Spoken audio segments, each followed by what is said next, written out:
Salut tout le monde, j'espère que vous allez bien. On se retrouve aujourd'hui pour une nouvelle vidéo sur la chaîne. Aujourd'hui dans cette vidéo, on va comparer deux composés qui sont assez populaires dans le monde des SARMs, donc le MK677 et le YK11. Alors pourquoi j'ai décidé de comparer ces deux produits ensemble, puisque ce sont souvent des produits que l'on va pouvoir ajouter à d'autres produits en combinaison. Donc par exemple le LGD et MK677, c'est une combinaison qui est possible en prise de masse et qui est extrêmement intéressante, mais il peut aussi avoir une combinaison LGD YK11 ou alors S23 MK677 ou S23 YK11, et certaines personnes aimeraient savoir lequel choisir entre les deux. Donc voilà, si cette vidéo vous intéresse, restez, on va comparer les deux produits. Allez, c'est parti.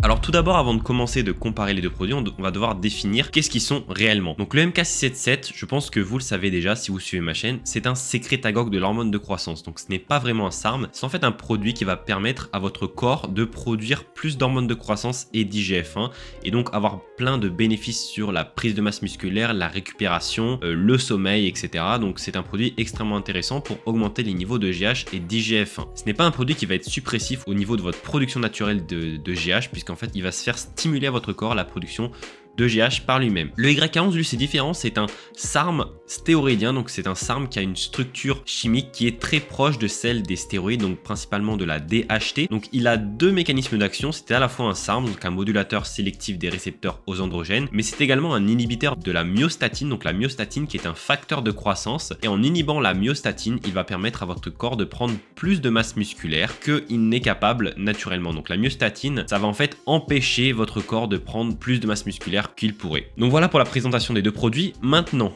on va comparer les deux produits sur le premier point qui est sur la prise de masse musculaire. Alors sur ce point-là, je dirais que le YK11 va être meilleur pour la prise de masse musculaire que le MK677. Pourquoi? Pour les raisons que j'ai données précédemment. Donc parce que c'est un produit qui a une structure qui est similaire à celle des stéroïdes anabolisants. Il peut avoir des effets directs sur la croissance musculaire. Il a des effets anabolisants très importants. Également des effets androgéniques. Ça, on va y revenir après. Alors que le MK677, lui, va plus jouer sur l'AGH et l'IGF-1. Oui, c'est un mécanisme d'action qui va permettre de prendre de la masse musculaire, mais je pense un peu moins que le YK11. Donc si on parle de prise de masse musculaire pure, le YK11 va être supérieur au MK677 à ce niveau-là. Ensuite, au niveau hormonal, donc là au niveau hormonal, le MK677 va être supérieur au YK11. Pourquoi? Parce qu'il va permettre d'augmenter vos niveaux de GH et d'IGF-1, donc stimuler leur production. Il peut avoir des effets positifs sur la croissance musculaire et la récupération, mais il ne va pas avoir d'impact au niveau hormonal, c'est-à-dire qu'il ne va pas supprimer vos niveaux naturels de testostérone. Alors que le YK11, lui, est un SARM, un modulateur sélectif des récepteurs aux androgènes, et donc lui, il va entraîner une suppression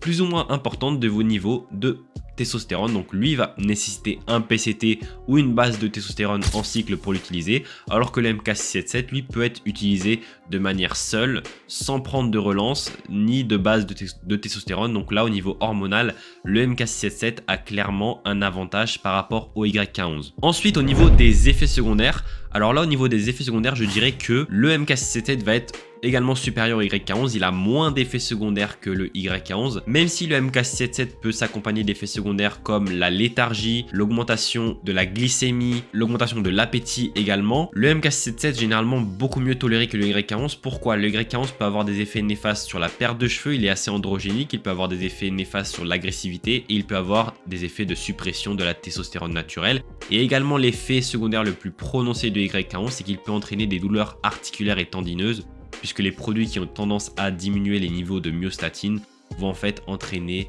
ces douleurs articulaires et tendineuses. Donc c'est un effet secondaire assez contraignant qui peut arriver avec le YK11 lorsqu'on le consomme à des doses assez conséquentes. Ensuite, au niveau de la légalité, alors là les deux produits sont des produits qui sont généralement non autorisés pour la consommation humaine, mais uniquement destinés à des fins de recherche scientifique. Cependant, dans certains pays, le MK677 est prescrit par des cliniques hormonales, donc qui proposent des thérapies anti-âge. Donc le MK677 est proposé dans certains pays en prescription médicale. Il est beaucoup plus généralement accepté que le YK11. Le YK11, lui, c'est un SARM, il est beaucoup plus controversé, on va dire, au niveau de ses effets que le MK677. Le MK677, comme je vous ai dit, vous pourrez peut-être vous le faire prescrire dans certains pays, alors que le YK11, non, il ne sera pas disponible sur prescription, uniquement destiné à des fins de recherche scientifique. Au niveau de leur disponibilité, là c'est pareil, le MK677 va être largement beaucoup plus disponible que le YK11 du fait que c'est un produit beaucoup plus populaire, beaucoup plus utilisé. Donc voilà, au niveau de la disponibilité, c'est un produit qui est extrêmement accessible, extrêmement facile de s'en procurer à des fins de recherche scientifique, ou alors si vous êtes dans un pays qui permet de se faire prescrire du MK677, vous pouvez en obtenir assez facilement. Ensuite, un point très important au niveau de la recherche et du profil de sécurité de ces produits. Là, pareil, le MK677 a fait l'objet de recherches beaucoup plus approfondies et un historique beaucoup plus long en matière de recherche que le YK11. Donc ça en fait un choix potentiellement plus sûr en termes de profil de sécurité connu. Il faut savoir que le MK677, il y a beaucoup d'études scientifiques qui ont été réalisées chez les hommes, notamment sur des durées de temps assez longues. Donc je crois qu'une étude a été réalisée sur 2 ans chez des personnes assez âgées, sans effet secondaire, à des doses de 25 mg par jour, donc extrêmement bien toléré, alors que le YK11 n'a pas encore été testé chez les humains. Donc voilà, ça vous laisse un peu un aperçu. Par rapport au profil de sécurité du produit, on ne connaît pas beaucoup le YK11, ses effets à long terme, alors que le MK677, on a un plus grand aperçu de ses effets à long terme. Ensuite, au niveau du coût, alors le coût peut varier en fonction de la région, de la disponibilité du produit, du site sur lequel vous allez vous en procurer ou le fournisseur, mais généralement le YK11 va être plus coûteux que le MK677 en raison de sa relative rareté sur le marché et également à cause de son mécanisme d'action. Il faut savoir que les inhibiteurs de myostatin, ce sont des produits qui sont extrêmement cher. Le YK11 est quand même peu cher par rapport à certains inhibiteurs de la myostatine, mais c'est un produit qui est quand même plus coûteux que le MK677. Donc voilà, au niveau budget, le MK677 remporte encore cette catégorie face au YK11. Ensuite, dernière catégorie, donc les effets à long terme. Donc comme je vous ai dit, le MK677 a un historique d'utilisation beaucoup plus long et un historique de recherche beaucoup plus établi que le YK11, donc ça en fait un choix potentiellement plus sûr pour les utilisations à long terme. Donc il y a beaucoup d'individus qui utilisent le MK677 sur des périodes de temps assez longues, 3 mois, 6 mois, 1 an, sans avoir de soucis. Bien sûr, je sais pas du tout ce que je recommande. Ne prenez pas du MK677 seulement en ayant consulté un professionnel de la santé d'abord, bien sûr. Mais voilà, par rapport au MK677, les retours qu'on a, alors que le YK11 c'est un SARM stéroïdien, donc lui, on va pas pouvoir le prendre à l'année, sûrement pas, parce qu'il a des effets suppressifs sur la testostérone naturelle et puis il a des effets secondaires, comme je vous ai dit, assez contraignants. Donc lui va être plutôt pris sur des périodes de temps plus courtes. Voilà. Ensuite, une autre catégorie que je n'ai pas mentionnée, c'est au niveau de la sèche, donc la perte de graisse. Donc là, le YK11 va être supérieur au MK677. Pourquoi? Donc certains vont me dire oui, mais le MK677 a des effets d'augmentation de la GH et la GH a un effet brûle-graisse. Oui, mais le problème du MK677, c'est qu'il va augmenter déjà fortement la rétention d'eau, donc vous n'allez pas voir forcément si vous séchez ou pas. De plus, il augmente fortement l'appétit, donc ce qui en fait un gros frein pour se maintenir à une diète assez cohérente. Donc c'est à dire que lorsque vous prenez du MK677, vous avez tendance à vouloir manger un peu tout ce qui vous passe sous la main, alors que le YK11 lui va plutôt avoir un effet neutre sur l'appétit, voire un effet coupe-faim, et puis il va avoir un effet de recomposition corporelle assez importante. Donc voilà, en ce qui concerne mon expérience personnelle avec les deux produits, alors j'ai testé les deux produits plusieurs fois. Selon moi, le produit le plus intéressant va rester quand même le MK677. Pourquoi? C'est un produit qui est plus sûr que le YK11, qui n'affecte pas la production de testostérone naturelle, qui peut être ajouté à une cure de prise de masse par exemple avec le LGD 4033. C'est une excellente combinaison. C'est un produit qui est extrêmement bien toléré, il y a très peu d'effets secondaires. Bien sûr, il y a la léthargie, l'augmentation de l'appétit et l'élévation de la glycémie, donc qu'il faudrait contrôler avec un glucomètre si possible à la maison. Voilà, faire des prises de sang régulières pour voir si votre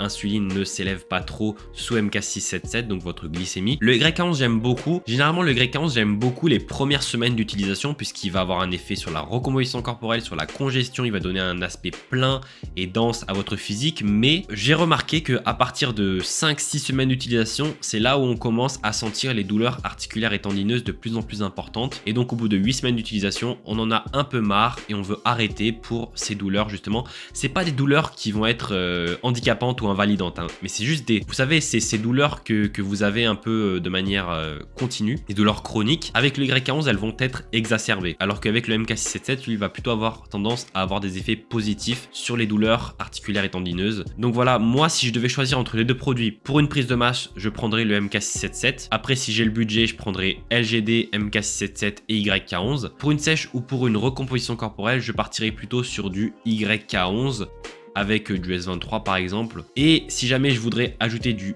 MK677 a une recomposition corporelle ou une sèche, je le prendrai uniquement à petite dose, c'est-à-dire à 10 mg par jour, pas plus, pour avoir les effets positifs sur la GH. Parce qu'il faut savoir que entre 10 et 25 mg de MK677, il y a très peu de différence au niveau de l'élévation des niveaux de GH. Donc il y a une étude qui a montré, qui a comparé une dose de 10 mg et une dose de 50 mg, et on constatait que à une dose de 10 mg par jour, on avait 79% ou 78% d'augmentation des niveaux de GH, et à 50 mg par jour, on avait du 85%, quelque chose comme ça, donc très peu de différence. Si on veut avoir les effets positifs de la GH sur la perte de graisse, sur l'amélioration de la qualité de la peau, sur la repousse des cheveux, etc., 10 mg par jour, c'est amplement suffisant. Si on veut les effets de l'IGF-1 sur la prise du muscle, etc., sur la maximisation des résultats, faut aller chercher les 20-30 mg par jour avec le MK677, mais voilà, pour une sèche recomposition corporelle, 10 mg par jour de MK677, c'est largement suffisant, et c'est un budget qui est assez cohérent. C'est un produit qui est peu cher, on va dire, si on consomme à dose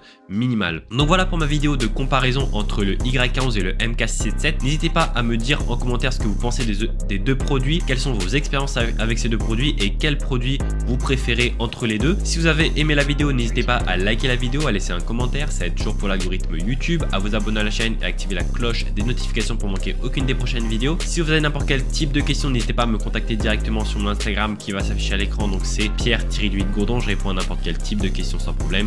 Également, n'hésitez pas à checker mon site web pgsarms.com pour regarder ce que je propose au niveau de mes services, ou alors si vous souhaitez me contacter directement par mail, j'ai un formulaire de contact disponible directement sur mon site. Et puis voilà, n'hésitez pas également à checker toutes mes sources en description pour vos besoins personnels. Et puis on se retrouve très vite, à bientôt sur la chaîne pour une nouvelle vidéo. Allez, salut les gars, bye bye.